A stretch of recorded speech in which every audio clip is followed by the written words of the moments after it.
असल में हम पाकिस्तान से नहीं, हम तो चीन से लड़ाई कर रहे थे। पाकिस्तान तो सिर्फ फ्रंटल था जी। और उसके महज 1-1.5 महीने में प्रधानमंत्री चीन गलबैया करने पहुंच जाते हैं। इस दौरान चीन ने अतिक्रमण किया, इस दौरान चीन ने अरुणाचल में गांव बसाए, लोगों जगहों के नाम बदले, आपका भरपूर विरोध किया यूएन जैसे फोरम्स पे, और आप कह रहे हैं हमारी समांतर रिश्ते बने हुए हैं कि ये हमारी फॉरेन पॉलिसी का फेलियर है कि हम एक बराबर लाके खड़े कर दिए गए। ये कैसे माना जा सकता है? ये आपको मैं फोटो दिखाना चाह रही हूँ। ये जी फोटो है, बिल्कुल। ऊपर मोदी जी है, नीचे शहबाज शरीफ है। जी, लेकिन देखिए नैरेटिव, अभी तक तो ट्रंप बड़े महान थे क्योंकि ट्रंप से निकटता थी। अब शी जिनपिंग बड़े महान हो गए, पाकिस्तान के प्रधानमंत्री वहां पहुंचे, उनके साथ मोदी जी बैठ गए, तो चला हो सकता है ये भक्त मंडली, ये एंकर, ये कमांडो वॉरियर एंकर जो है नोएडा के, ये हो सकता है शहबाज शरीफ को महान मानने लगे। पाकिस्तान और हिंदुस्तान का नाम एक श्वास में लेते हैं डोनाल्ड ट्रंप, कहते हैं असीम मुनीर को, जो वो बैठकर उनके साथ खाना खा रहा है। IMF हो गया, वर्ल्ड बैंक हो गया, कौन सा ऐसा मल्टीनेशनल जिससे पैसा नहीं मिल रहा है पाकिस्तान? प्रधानमंत्री टीवी एंकरों को डायलॉग बाजी करते हैं, मेरी नसों में गर्म खून दौड़ रहा है। क्या हो गया? वो खून पानी बन गया। शी जिनपिंग को देखकर आपने ये नहीं बोला कि आपकी हिम्मत कैसे हुई कि ऑपरेशन सिंदूर में हिंदुस्तान के खिलाफ खड़े थे? आपकी हिम्मत कैसे हुई कि आप इंटेलिजेंस और सारा नेटवर्क प्लेटफॉर्म पाकिस्तान को दे रहे थे? पाकिस्तान के कमांड सेंटर में चीन के लोग बैठे हुए थे। ये कहने की हिम्मत ही नहीं है। लगातार वो हमें अब्यूजर, लगातार वो हमें वेस्ट, क्या क्या नहीं कह चुका है। लगातार वो हमारे ऊपर टैरिफ लगाता है 50% का, और हम जो है वो मूक दर्शक बने। अब वो डिफेंस में मोदी जी के कूद पड़े हैं, अब वो उनको गाली दे रहे हैं। अब जिनको शी जिनपिंग को गाली दी थी, अब उनकी गोदी में बैठ गए। हमारे के प्रधानमंत्री 3 ही महीने में अचानक से, अभी कुछ 2 महीने मुश्किल से हुए, कहा था उन्होंने कि वो जो छोटी आंखों वाले जो गणपति होते हैं ना, उसको मत खरीदिए। अब ये छोटी आंखों वाले जो शी जिनपिंग है, उनके साथ इतना झुक के सलाम दुआ करने की जरूरत क्यों आन पड़ी है? ये अगर आप थोड़ा इस पर पहले, सबसे पहले यहाँ पे शुरू। जी हाँ, देखिए सबसे पहले तो मुझे इस बात का दुख है कि 20 जाबाजों की गलवान वैली में शहादत, उसके बदले प्रधानमंत्री ने कहा कोई घुसा हुआ नहीं। पहलगाम का नरसंहार हुआ, उसमें 26 निर्दोष भारतीय शहीद हुए। पुंछ में 17 निर्दोष भारतीय, जिसमें अधिकतर बच्चे थे, वो शहीद हो गए। चीन मुस्तैदी से पाकिस्तान के साथ खड़ा रहा। हमारी आर्मी ने तो ये तक कहा कि असल में हम पाकिस्तान से नहीं, हम तो चीन से लड़ाई कर रहे थे। पाकिस्तान तो सिर्फ फ्रंटल था। और उसके महज 1-1.5 महीने में प्रधानमंत्री चीन गलबैया करने पहुंच जाते। तो गलवान की शहादत का क्या हुआ? पुंछ में और पहलगाम में जो शहादत हुई उनका क्या हुआ? हमारी आर्मी का जो एक मत था, और छोटे मोटे लोगों ने नहीं, lieutenant general Rahul R Singh ने कहा था 80% जो सप्लाई है इक्विपमेंट एम्यूनिशन की, वो चीन कर रहा है। और ऐसे में उसको बिल्कुल नजरअंदाज करके पहले हम अमेरिका के सामने नतमस्तक थे, उसका नतीजा सब देख रहा है। अब हम चीन की गोदी में जाकर बैठ गए। और मैं प्रधानमंत्री का वक्तव्य सुन रही थी, और मैं 2 सेकंड आपके लेना चाहती हूँ उस वक्तव्य को यहाँ पर पढ़ने के लिए। प्रधानमंत्री कह रहे हैं, मैं हृदय से आभार व्यक्त करता हूँ, पिछले साल हमारी सार्थक चर्चा हुई, सकारात्मक दिशा मिली, हमारा स्थिरता का माहौल बना हुआ है। इस दौरान चीन ने पाकिस्तान का साथ दिया, इस दौरान चीन ने अतिक्रमण किया, इस दौरान चीन ने अरुणाचल में गांव बसाए, लोगों जगहों के नाम बदले, आपका भरपूर विरोध किया यूएन जैसे फोरम्स पे, और आप कह रहे हैं हमारी समांतर रिश्ते बने हुए हैं, सौहार्द है। मुझे नहीं पता प्रधानमंत्री कोई पैरेलल यूनिवर्स में जी रहे हैं, लेकिन ये विशुद्ध फॉरेन पॉलिसी का फेलियर अगर नहीं है तो क्या है? फॉरेन पॉलिसी का फेलियर है कि आपने अमेरिका से इतनी निकटता बना ली कि आप सबसे दूर हो गए। उनसे आपको नतमस्तक होने का ये नतीजा मिला कि वो 42 बार बोल चुके हैं कि उन्होंने सीज फायर कराया, उन्होंने हम पर 50% टैरिफ लगाया, दुनिया में एक ही और देश पर लगाया, पाकिस्तान पर 19%, हम पे 50%, और आज ये नतीजा है कि आप चीन के पास पहुंच गए। मुझे लगता है बहुत सारे सवालों का जवाब नरेंद्र मोदी को देना बहुत, क्योंकि ये बड़ा महत्वपूर्ण है, इसलिए भी बन जाता है कि एक फिर नैरेटिव खड़ा किया जाता है लगातार। वो जो गोदी में खेल रहे हैं जो एंकरानियां है कि मोदी जी का लाल रेड कारपेट से स्वागत किया गया, और मोदी और शी पाकिस्तान के प्रधानमंत्री का भी किया गया। मुझे तो इस बात का दुख है, मुझे इस बात का दुख है कि मेरे प्रधानमंत्री का स्वागत और आतंकी मुल्क पाकिस्तान के प्रधानमंत्री का स्वागत एक जैसा हुआ। मुझे इस बात का बहुत दुख है, और दुख इस बात का है कि ये हमारी फॉरेन पॉलिसी का फेलियर है कि हम एक बराबर लाके खड़े कर दिए गए। ये कैसे माना जा सकता है? ये आपको मैं फोटो दिखाना चाह रही हूँ। ये फोटो है, ऊपर मोदी जी है, नीचे शहबाज शरीफ है, और मैं तो ये जानना चाहती हूँ कि ये जो लोग नैरेटिव बना रहे हैं, और आपने ये अच्छा सवाल खड़ा किया, सॉरी मैं थोड़ा सा आपके बीच में बोलने लगी, लेकिन देखिए नैरेटिव अभी तक तो ट्रम्प बड़े महान थे क्योंकि ट्रम्प से निकटता थी, अब शी जिनपिंग बड़े महान हो गए, पाकिस्तान के प्रधानमंत्री वहां पहुंचे, उनके साथ मोदी जी बैठ गए, तो चला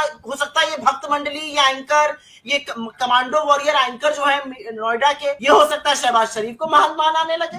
ये लोग अपना आराध्य और अपना मत ऐसे चेंज करते हैं जैसे क्रिकेट रंग बदले, मतलब मुझे समझ में नहीं आ रहा है, सॉरी आपको। हाँ, तो मैं ये कह रहा था कि अब जैसे आपने कहा वो दृश्य आज सबने देखा है कि भाई रेड कारपेट तो शहबाज शरीफ के लिए भी उठाई गई थी, और मुझे जो है ना, मतलब एक देश के नागरिक, पत्रकार तो ऑब्वियसली बाय प्रोफेशन है और ईमानदारी से काम करते हैं, लेकिन देश के नागरिक के नाते हमको ये शर्म महसूस हो रही है, इनको पता नहीं कि एक ही झटके में भारत को पाकिस्तान से बराबरी में बिठा के रख दिया अमेरिका ने, और हम कुछ कर नहीं पा रहे, और क्यों नहीं कर पा रहे हैं इसका कोई सही में कोई उत्तर मिलने। मैं आपकी बात को थोड़ा आगे बढ़ाऊंगी, हमारे समकक्षी लाकर नहीं खड़ा कर दिया पाकिस्तान को, आज पाकिस्तान की हैसियत दुनिया में बढ़ गई है, पाकिस्तान को यूएन की एंटी टेरर कमेटी का अध्यक्ष बनाया जाता है, पाकिस्तान और हिंदुस्तान का नाम एक श्वास में लेते हैं डोनाल्ड ट्रंप, कहते हैं असीम मुनीर को, वो बैठकर उनके साथ खाना खा रहा है, IMF हो गया, वर्ल्ड बैंक हो गया, कौन सा ऐसा मल्टीलैटरल जिससे पैसा नहीं मिल रहा है पाकिस्तान को, और वो पैसा उन आतंकी कैंपों को दोबारा से बनाने में लगाया जा रहा है जिनको हमारी सेना ने तबाह किया था। आज पाकिस्तान की हैसियत दुनिया में बढ़ गई और मोदी जी कुछ बोल नहीं पा रहे, मुझे इस बात का दुख है। और मैं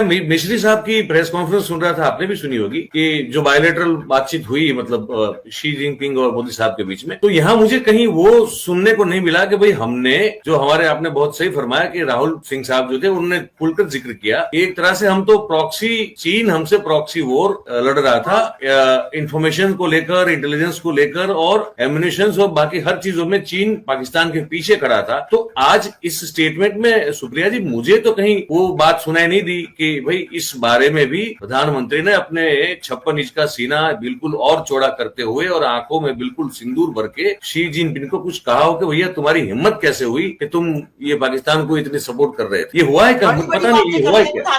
प्रधानमंत्री टीवी एंकरों को डायलॉग बाजी करते हैं, मेरी नसों में गर्म खून दौड़ रहा है, क्या हो गया? वो खून पानी बन गया। शी जिनपिंग को देखकर आपने ये नहीं बोला कि आपकी हिम्मत कैसे हुई कि आप ऑपरेशन सिंदूर में हिंदुस्तान के खिलाफ खड़े थे? आपकी हिम्मत कैसे हुई कि आप इंटेलिजेंस और सारा नेटवर्क प्लेटफॉर्म पाकिस्तान को दे रहे थे? पाकिस्तान के कमांड सेंटर में चीन के लोग बैठे हुए थे। ये कहने की हिम्मत ही नहीं है। असल में दिक्कत की बात देखिए मयूर भाई ऐसी है, दिक्कत की बात यह है कि जब गलवान हुआ और लगा कि अब लाल आंख दिखाई जाएगी, क्योंकि चीन से जो प्रगाढ़ता है मोदी जी की वो सबको पता है, वो खुद कह चुके हैं। 30-30 बार वो चीन के राष्ट्रपति से मिले, या तो वो गए या ये आए हैं। साबरमती के तट पे उन्होंने झूले की पींगे ली है, फिर महाबलीपुरम में नारियल पानी और शहनाई सुनी गई, वो सब बातें छोड़ दीजिए। मैं कुछ और कहना चाहता, जब गलवान हुआ और हमें लगा कि यथावत स्थिति बनेगी, अभी तक अप्रैल 2020 की यथावत स्थिति नहीं बनी है। जून 2020 में हमारे 20 जाबाज की शहादत होती है। प्रधानमंत्री मोदी क्लीन चिट देके कहते हैं कोई घुसा हुआ नहीं, और उसके बाद आंख में धूल झोंकने के लिए आप टिकटॉक जैसे ऐप बैन कर देते हैं। लेकिन चीन से आपका जो धंधा पानी है वो रिकॉर्ड हाई पर है। $100 बिलियन का ट्रेड डेफिसिट है। हम चीन की सेना को पैसा दे रहे हैं, आओ हमारे अतिक्रमण करो, इतना हम चीन से खरीद रहे हैं सामान। तो मोदी जी किस मुगालते में रहकर बात कर रहे हैं? आप इंडिया का जो इंटरेस्ट था वो अमेरिका के सामने नहीं डिफेंड कर पाए। अमेरिका की हिम्मत कैसे हुई कि हमारे लोगों को हवाई जहाजों में भरकर बेड़ियां और हथकड़ियां डाल के यहाँ पे खदेड़े? कंबोडिया जैसे देश ने मना कर दिया, उनको नॉर्मल प्लेन से सिविलियन प्लेन से भेजना पड़ा। नेपाल में सिविलियन प्लेन से भेजा, हमारे यहाँ मिलिट्री प्लेन में ठूस कर भेजा गया लोगों। लगातार वो हमें अब्यूजर, लगातार वो हमें वेस्ट, क्या क्या नहीं कह चुका है। लगातार वो हमारे ऊपर टैरिफ लगाता है 50% का, और हम जो है वो मूक दर्शक बने। जी अब क्या फायदा हुआ अब की बार ट्रम्प सरकार और हाउडी मोदी और नमस्ते ट्रम्प के सब तमाशे करने का? और जो एंकर बिजली की कड़कती केमिस्ट्री की बात करते थे, अब चुप है।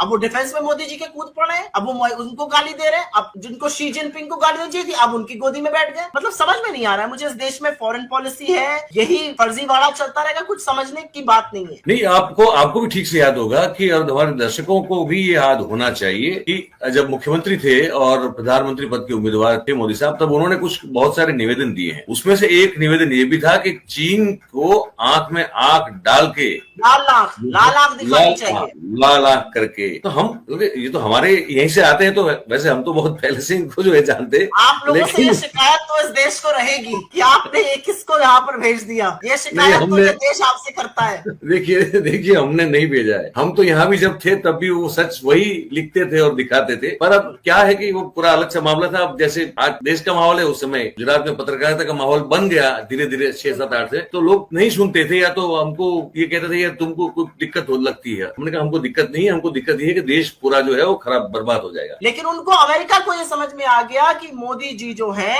वो अपनी छवि सुधारने के लिए राष्ट्रहित को किसी भी समय त्याग सकते हैं। बिना बुलाए आपका अमेरिका जाना इस देश के लिए भारी पड़ा। उसने वहीं पर प्रूफ कर दिया। 5 लोग उस दिन आए थे व्हाइट हाउस, उसने 4 लोगों को बाहर आके रिसीव किया, आपको रिसीव नहीं। आपके मुंह पर बैठ के उसने हिंदुस्तान को अब्यूजर और क्या क्या नहीं कहा। टैरिफ लगाने की धमकी आपके मुंह पर दी। महीनों आपके लोग लगे रहे, अब डील हो रही है, तब डील हो रही है, डील नहीं हुई। 50% टैरिफ लग गया, जिससे हमारे जीडीपी के 2,17,000 करोड़ स्वाहा हो जाएंगे। ऑलरेडी कितने सारी जगह हैं जहां पर फैक्ट्रीज बंद हो चुकी हैं, या उत्पादन रुक गया है, या ऑर्डर्स कैंसिल हो गए। इसका खामियाजा कौन भुगते? ये जो पर्सनल केमिस्ट्री की और पर्सनल रिलेशनशिप की और तू तड़ाक की बातें होती थी माय फ्रेंड डोनाल्ड की। माय फ्रेंड डोनाल्ड ने ऐसा सिला, क्या हो गया कि इतना खराब हो गया ये माहौल?